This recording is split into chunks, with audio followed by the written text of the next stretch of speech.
Today we join Jon Bunge, where he keeps a studio at TI Studios in Brooklyn. Jon has 5 sculptures in the established show, So Says This Tranquil Space. What's up, man? Good to see you. Good to see you. Welcome. So we just came up here, right? Okay. I'll show you the roof deck. I'm back here. This is the north side. Yeah. Right. That's a lot of people. It's a lot of people.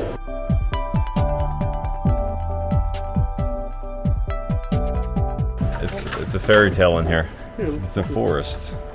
Oh man, it just smells so good in here too. Is that the wood? Or It's just the branches, yeah. wow, Isn't that great? that's a nice intoxicating scent. And so you black out the windows on purpose? Yes, I want the shadows to be darker. A lot of times I have the black fabric up because I want the natural light to do photography or just to enjoy the light. We kind of installed it together. Wow.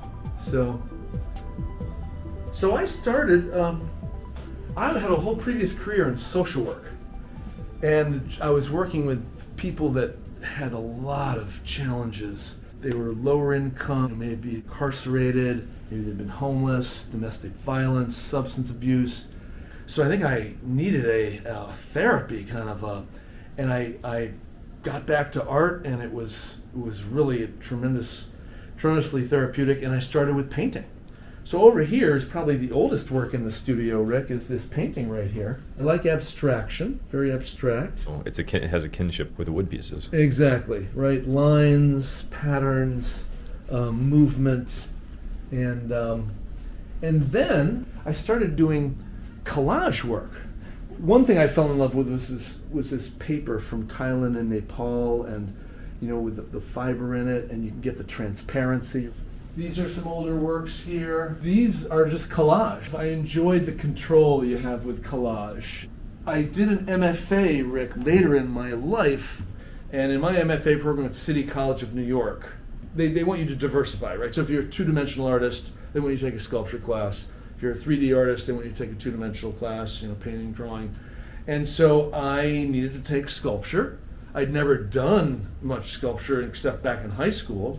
And then I didn't do much in high school, and so I had a lot of trepidation about what medium am I going to work in. So then they had a wood shop, so they had a lot of wood scraps, and I love wood, and these were free wood scraps, and I started really enjoying so I'll bring you over here. This was a piece in my MFA program, right? I just discovered these scraps. I started collaging them, kind of like I was collaging, paper. But now I'm in 3 dimensions. Then I was walking down the street one day, and there had been a storm, and I saw a branch on the sidewalk. That's even more beautiful than the wood scraps. Wood scraps, these have an industrial manufactured feel, but a branch, the beautiful movements of this branch. Curly Will I gravitate to because these gorgeous curves. This to me has really called to me, and I've been on a roll then with the branches ever since. See here, then I started collecting different types of branches from my mother's yard and other friends' yards, and I'd get them off the street, and then you can buy branches online, basically categorize them. Kiwi vines that my friends from Missouri just sent me. I mean, look at these incredible curves right here. So these to me are just I'm just exploring nature and creation. And I've got my hands right on it, the aroma of the branches, the bark, different colors, the different patterns.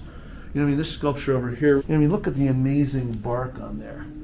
Bark to me is a whole universe that you can get lost in. We had a big gallery in the MFA program, and I hung this sculpture, and I saw that with air currents, it will just move. Well then, if you light it from up there, then you get the shadow. And then I was like, this is what I want to be doing. The relationship between the sculpture and the shadow, the difference in color, the difference in, this is, much more 3-dimensional, obviously. And by the way, if you light this sculpture, for example, from 2 directions, you've got 2 shadows, and then you see they're interacting, and when they cross over each other, they're darker, right? Like that crosses over that, it's getting that cool dark spot. Here, on the wall, obviously, I've got a combination of moving sculptures and stationary sculptures. They cast really interesting shadows too. I mean, it doesn't have to be moving to be interesting. So, I mean, look at that line quality there. So it's just like these lines are just unbelievable to me. So that's how I got into making sculpture with tree branches.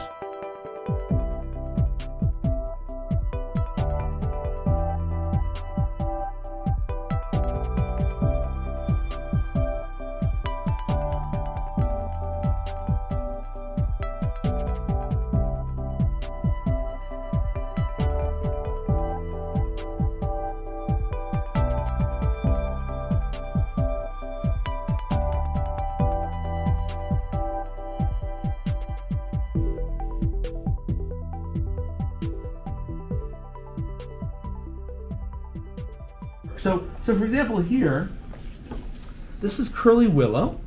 So, you know, it starts with these big pieces that come in. I've clipped off some subsidiary branches here, right? I'm going for a nice smooth line, at least right now, right? So it's kind of, you know, it's pretty bumpy.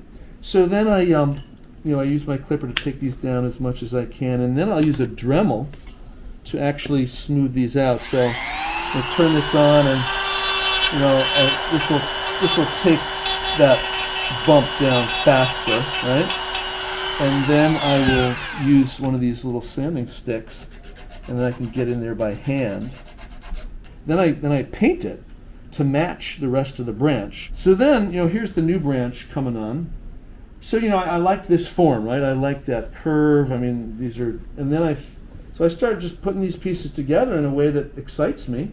And so this one you can see is going to come on like this. I've made a groove in these two branches here that's going to accommodate this branch coming in like this. So I want a nice solid bond, obviously. I'm using this product called Stick Fast. This is very strong. It's got the glue on here, and I will glue this on, and that'll be my next addition to the sculpture. Then I'll keep turning this sculpture, and I will keep adding branches. I'm like, ooh, look at that. Fabulous curve there, and then at the end I'll kind of come in with my Dremel again, or my sanding stick, and I'll sand this down, and I'll make this a nice, and I'll paint all that to match. I don't want my piece to look too dry, so the varnish I use, it's spray varnish, and it kind of coats the piece, and I think locks in a bit of the moisture, so they don't look like they're drying out as much.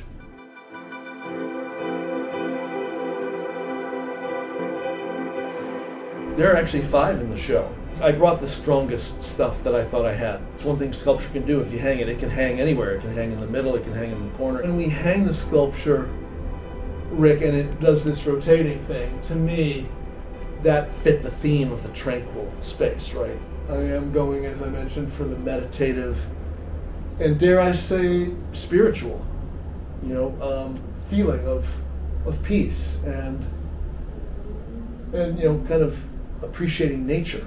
Right? I mean, we're living in a time of climate emergency. So I like the fact that my work draws people's attention to nature and how gorgeous it is, and how we should be doing a lot better job nurturing it and protecting it. All right, John, thank you so much for having us over. This is an amazing experience to see your studio and see your process and just talk to you in general. Thanks so much for coming by. Appreciate it. You're welcome.